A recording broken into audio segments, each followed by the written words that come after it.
Hai, Assalamualaikum. Bertemu lagi kita di dalam kisah-kisah seram. Kisah seram aku kali ini adalah sebuah kisah seram yang akan kuceritakan kepada anda. Semoga anda semua berada dalam keadaan sihat, dirahmati oleh Allah, diberikan kesihatan, dipanjangkan umur dan dimurahkan rezeki.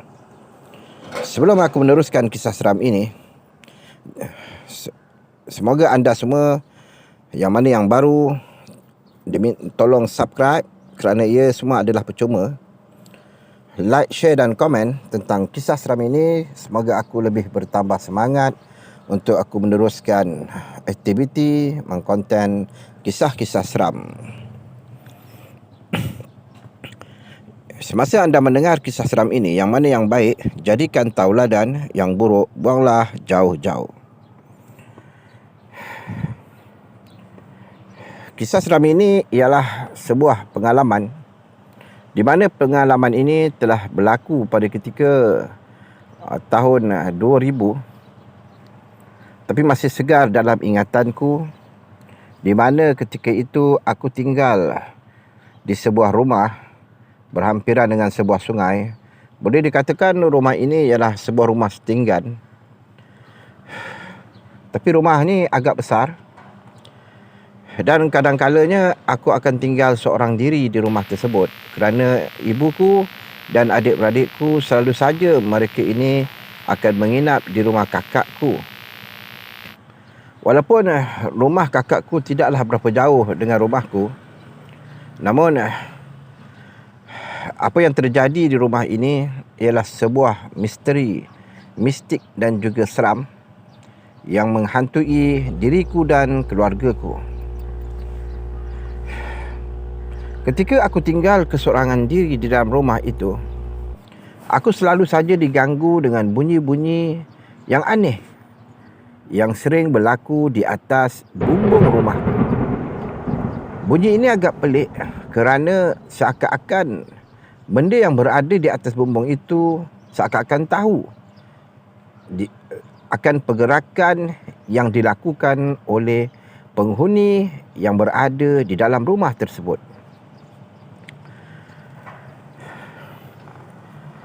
Bunyi itu seperti bunyi cakaran ataupun bunyi benda yang ringan yang sedang menginjak bumbung rumah tersebut. Namun bila dilihat dengan teliti, bumbung tu tidaklah kemek.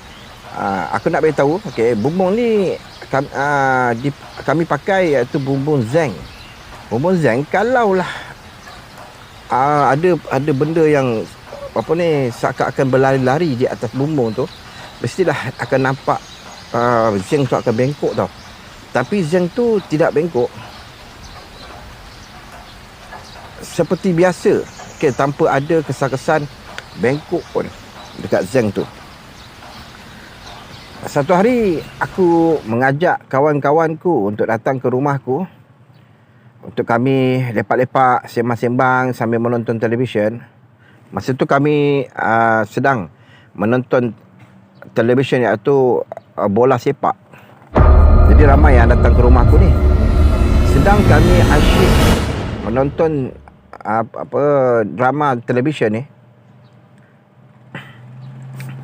tiba-tiba dekat atas bumbung rumah tu bunyi hentakan yang seperti mana yang selalu saja berlaku. Jadi kawan-kawan aku ni tanyalah pada aku, bunyi apa tu? Rumah kau ni seram lah, dia kata. Jadi aku cakap dengan dia, tak ada apalah, tu dah biasa lah tu, benda-benda tu selalu saja dia akan bunyi dekat atas bumbung tu. Tapi kalau korang nak tahu benda apa, jom kita tukar tempat. Tapi ingat, bila kita nak tukar tempat, kita jangan kasih bunyi langkah kita. Kalau boleh dengan pelan-pelan, sorang-sorang. Jadi diorang pengikut cakap aku, sorang-sorang lah ubah tempat. Setelah kami mengubah tempat daripada satu tempat ke tempat yang lain, tapi tiba-tiba dekat atas tempat yang kami duduk tu ada bunyi hentakan, sedangkan kami tak dengar pun bunyi jalan ke ataupun bunyi melangkah ke, loncatan ke, tapi alih-alih saja ada bunyi hentakan dekat atas bumbung tempat kami duduk tu. Bunyi dia seakan-akan macam orang berlari setempat, ataupun bunyi cakaran. Aku pun tak pasti bunyi tersebut apakah bunyi yang sebenarnya yang aku dengar. Tapi boleh dikatakan seperti loncatan dan juga cakaran. Dan ada kisah yang lain pula. Pada satu hari tu, abang aku tengah tengok televisyen. Rumah aku ni, televisyen ni dekat depan rumah tu ada grill lah. Jadi grill tu memang sentiasa kami buka. Jadi akan nampak suasana di luar sana tau.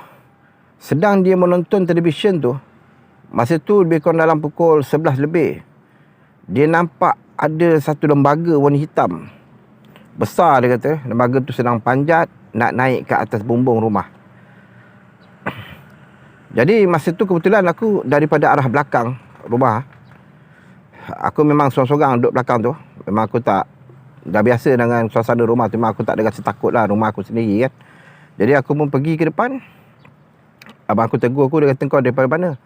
Aku cakap lah, aku daripada belakang. Tapi abang aku cakap, dia baru saja nampak ada satu lembaga warna hitam sedang panjat grill rumah tu, grill arah belakang tu. Jadi aku cakap dekat mana? Jadi aku pun pergi lah, pusing. Aku pusing, aku tengok memang tak nampak apa-apa. Mungkin gangguan tu abang aku saja yang dapat melihatnya. Tapi yang peliknya bila aku tinggal seorang dalam rumah tu, memang tak ada apa-apa gangguan. Gangguan bumbung dan gangguan-gangguan yang lain memang tak ada. Tapi rumah tu memang seram. Satu hari tu aku buka lah grill belakang rumah tu. Aku tengok ke arah sungai. Sebab aku nak angin sungai, angin yang malam ni memang sejuk. Rumah tu memang sejuk kalau malam, nak kalau hujan. Jadi aku pun buka lah grill tu, aku nak tengok ke sungai. Sedang aku meneliti arus sungai tu, tiba-tiba aku nampak seakan-akan macam kepala tau. Kepala yang terapung. Timbul, tenggelam, timbul. Tenggelam, timbul macam tu. Jadi bila aku tengok, aku suluh memang sebiji macam kepala manusia. Jadi aku pun, tak apalah, aku masuk dalam, aku tutup grill dan aku pun tidur.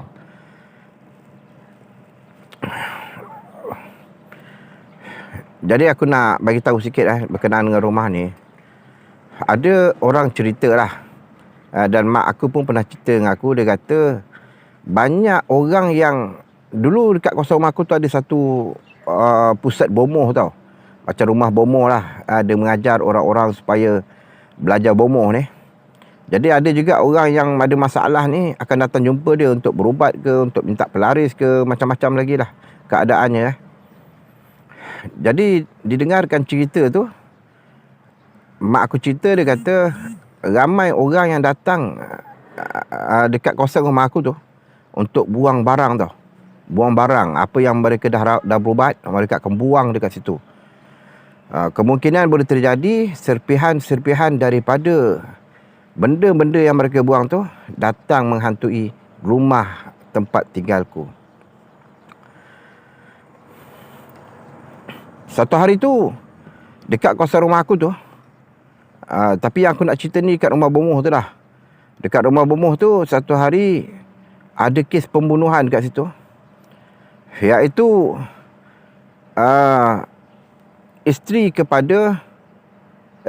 suami kepada seorang isteri yang belajar bomoh dekat situ.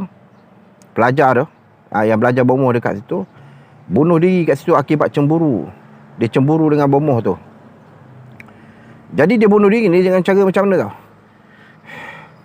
Dengan cara dia pasang gas dalam kereta dia. Kemudian dia bakar diri dia dan dia langgar rumah bomoh tu. Jadi habis terbakar, kereta meletup dan rumah tu pun terbakar, dan orang tu pun yang bakar diri dia tu pun hangus 100%. Hangus, memang hitam lah, hangus. Jadi pada malam tu black out lah.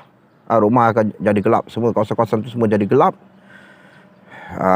Mak aku ajak aku, dia kata, jomlah tidur rumah Kak Ngah aku. Jadi aku cakap tak apalah, aku nak stay kat sini lah. Aku nak stay kat sini, aku tak mau pergi mana-mana, aku nak stay kat rumah ni. Tapi sebabkan dia tahu aku ni memang pemberani, jadi dia biarkan aku lah. Dia risaukan apa? Risau takut api tu marak balik semula. Dia akan bakar bengkel-bengkel yang ada kat situ sehinggalah sampai ke rumahku. Jadi aku cakap tak ada apalah, mungkin dah api dah padam, bomba mesti dah buat kerja dengan cermat kan. Jadi aku pun stay lah kat rumah tu. Tapi malam tu memang aku tak dapat nak tidur tau. Aku tak dapat nak tidur. Disebabkan apa? Disebabkan bau hanyir. Bau hanyir, bau macam daging terbakar tau. Lepas tu aku dengar bunyi macam jeritan dekat telinga aku ni. Jadi aku tak boleh tidur, aku bangun, aku pergi dekat sebuah masjid yang ada di kawasan tu, masjid besar lah. Jadi aku pergi kat masjid tu, aku cuba tidur kat masjid tu. Tapi aku tak dapat nak tidur juga kat masjid tu. Dan sekali aku buat keputusan, aku balik ke rumah. Dan aku pun tidur dekat rumah aku tu. Alhamdulillah lah. Memang tak ada apa-apa berlaku malam tu. Cuma bau yang hanyir dan juga jeritan-jeritan yang halus yang aku dengar dekat telingaku.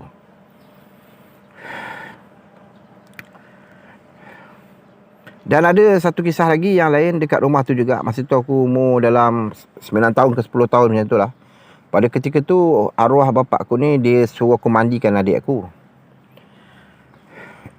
Waktu tu waktu maghrib, sebelum azan maghrib. Jadi tandas bilik air dekat rumah aku ni, bilik air ni berada di bahagian luar. Dia tak ada dalam dia kat luar bilik air. Jadi aku terpaksa keluar lah. Masa tu zaman tu memang tak ada lampu jalan.